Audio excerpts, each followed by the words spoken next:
We've grown together. We had our time together. I have to let you 3-3 shit, nigga. Fuck around, run up a couple G's, and then I go fuck up a YouTube beat. Fuck around, run up a couple G's, and then I go fuck up a YouTube beat. And if y'all niggas, that's how we survived. That's how we survived in the worst of the worst times, because everybody had each other's back. They told you, hey, stay away from there.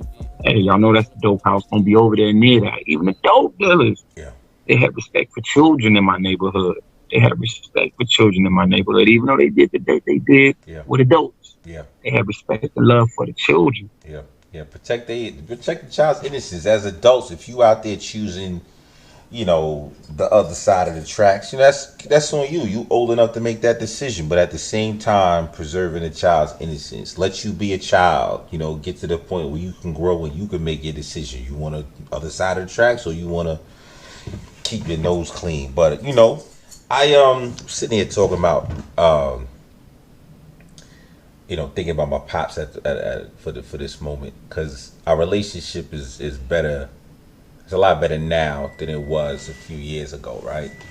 And a lot of that had to do with me coming to grips with the fact that he's getting older. You know what I'm saying? And even though a large part of, you know, my early years he wasn't around, there's still some stuff, man. There's still some stuff that I know he has that I want to hear, even if it's just about stories, you know what I mean? Just like stories of, you know, some of the stuff he went through as far as his upbringing. So we have conversations from time to time, and we had one in particular just to kind of, you know, double down on the whole community and stuff like that. Like, you put this negative stigma on the projects, right? Like it's supposed to be all negativity and shit going on in there, but in actuality, like if you take away the buildings, you know, those project buildings, and replace them with houses, the people are the same, right?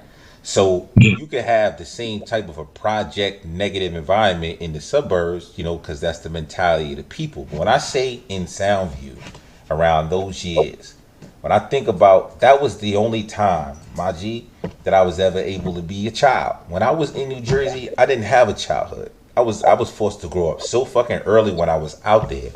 You know what I'm saying? Just because everything that was going on with my immediate family. But when I was in the P's, bro, it was running up and down the hills on bikes, scooters, screaming crispy fucking chewy, the goddamn the Mr. Softy ice cream truck. This is what my childhood was. In the projects. You understand what I'm saying? Yeah. People moved me out to the suburbs and I was miserable, bro, for 8 fucking years. Miserable. It's about that community, man. About the mentality of the people. I don't give a shit what your surroundings is like. You know what I'm saying? Like, what the people in this community, what they about. You know what I'm saying? And like I said, I know these females. Miss Gladys. And I would never call them anything but Miss. You know what I'm saying? I've never called anything but miss. You know what I'm saying? That I ain't get that out there in Jersey, bro. And it ain't no knock on my grandmother out there. It was just a different way of living out there. Like talking about black people who feel like they made it. Now they're in a community of other people who feel like they've made it. You know what I'm saying? So it was just different, man. Send me back to the P's and Soundview in the 80s any day. Send me back there, because some of my greatest times coming up was in that type of a situation where everybody looked out for each other, man.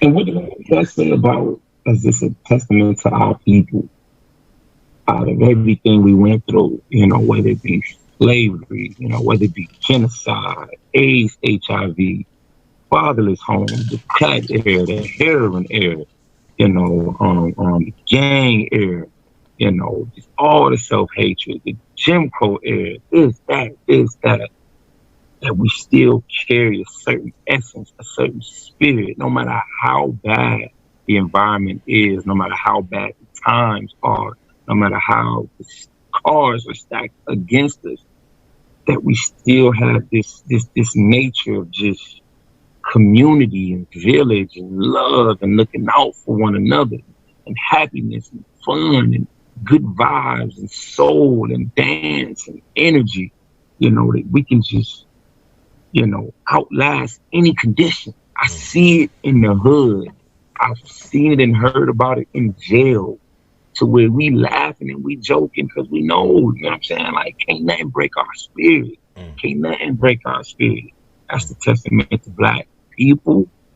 That's a greater testament to black women, because a lot of times when men wasn't in these communities or in these households, the women held it down. So we got to give props to our mothers, All day. our aunties, All day. our Yep. female cousins, our grandmothers, our great grandmothers, and all of their friends who stepped in and gave that guidance.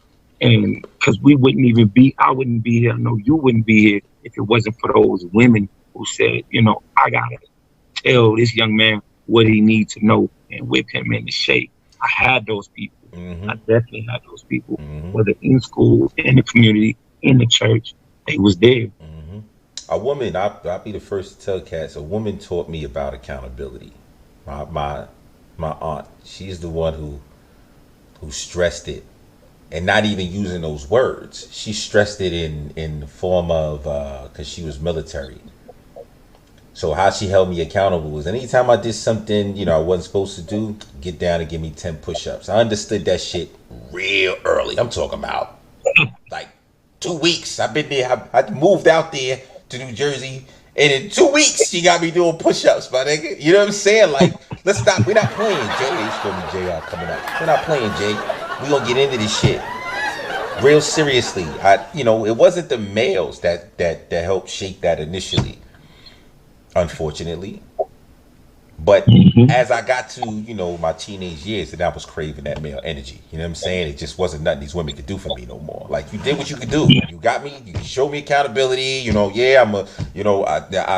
hygiene is great. You know what I'm saying? You did all those good things. Now I'm craving some male energy. I need something from some males to kind of help me complete what is going to be. Moving on. I got what I got from you. Gotta find some of these dudes, because I'm missing something. There's an ingredient. This shit ain't ready yet. There's something missing. You feel me? Yeah. And I had to go find that. That's where, me leaning into, in Maryland, real estate dude. He helped me buy my first house. And he showed me how easy it was. Up until that point, I didn't know anything about a fucking house. Didn't think it would be anything I'd ever achieve. And he said, listen, it's just like this. Do you work? I said, yeah, I work. He said, I know you work because I see you every day. Why don't you do this? Hustle me up $5,000 and we go buy your house. Real simple. Hustle me up $5,000. I don't care how long it takes you. Just hustle me up $5,000 and we'll go buy a house. For real? Yeah. 3 weeks. I worked 3 weeks straight with no days off, right? Hustled up. It's like 7,500. I say, yo, listen, I got that 5 plus 25 with that. How's it going down? All right, meet me over here. We gonna go look at this crib. So this shit is serious now, my nigga. It's serious. He asked me for the 5. I gave him 75, and he said, let's go look at the house. So this nigga's not playing. All right, so we check out this one crib. And it just so happens that the guy who lived there was a air marshal.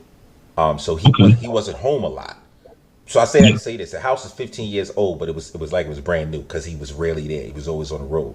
So wife fell in love with it. Townhouse, 3-bedroom spot over in Landover, Maryland, and he was like, "Listen, brother, this is what we gonna do. We, if you like everything, you like this, like that, we're gonna, go over here. We're gonna go to closing, and you're gonna have a crib." We're talking about 30, 45 days from the time he said, "Give me 5,000." 45 days later, we had a crib. We had it. And he showed me how easy it was. I never forgot that process. But that's that energy that I needed. Not saying that these women couldn't give it to me, but they was more on the nurturing side. You know what I mean? And I got that. Now show me how to navigate this world. I need a dude for that. I need a man to assist me with that. No disrespect to my ladies. But in order for me to move the way I move now, there was a couple of dudes, right, that I picked a little bit from along the way. Like I said, it took me 20 years to get here, yeah. I ain't just wake up here.